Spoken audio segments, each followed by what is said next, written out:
Hello बच्चों, तो the question said that a solid which is not transparent to visible light and whose conductivity increases with temperature is formed by।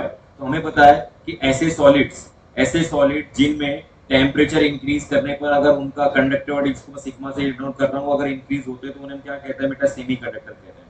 हमें पता है कि semi conductor के अंदर क्या होगा कि एक्चुअली में वैलेंस बैंड से और कंडक्शन बैंड की अगर हम बात करें तो कंडक्शन बैंड में कोई इलेक्ट्रॉन फ्री नहीं होता है, लेकिन जैसे ही हम टेम्परेचर इंक्रीज करते हैं तो कुछ जो इलेक्ट्रॉन्स हैं वो कंडक्शन बैंड में आ जाते हैं और पार्शियली करंट फ्लो करना स्टार्ट हो जाता है।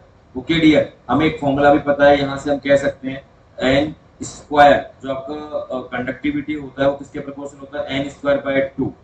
ये आपको हमें पता होना चाहिए कि जो आपका कंडक्टिविटी होता है एन स्क्वायर बाय 2, यहाँ टू रिलैक्सेशन टाइम होता है, तो यहाँ पे रिलैक्सेशन टाइम होता है डियर, और an number of free electrons होते हैं, नंबर ऑफ फ्री इलेक्ट्रॉन्स होंगे डियर।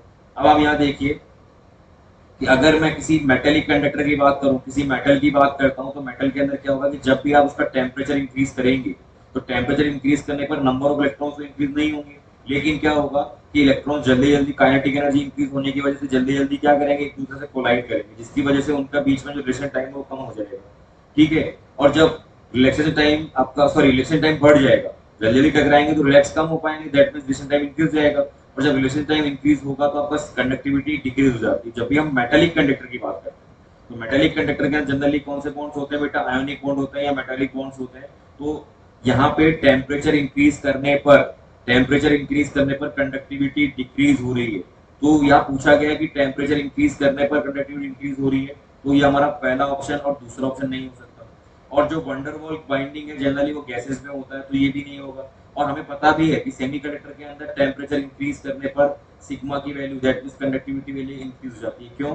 क्योंकि यहाँ पे एन का वैल्यू जो है वो इंक्रीज होता है, नंबर ऑफ चार्ज कैरियर्स बढ़ जाते हैं, जिस वजह से आपका सिग्मा भी इंक्रीज हो जाता है। और उनके जनरली कौन से बॉन्ड्स होते हैं, कोवलेंट बॉन्ड, तभी तो हम पेंटा और ट्राइवैलेंट इम्प्यूरिटीज में मिक्स कर पाते हैं। ठीक है, इजीली। तो ये जो हमारा है इसका आंसर क्या हो जाएगा बेटा, covalent binding.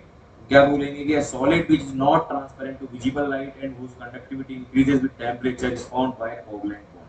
Okay dear, so I hope you will get the answer. Thank you very much.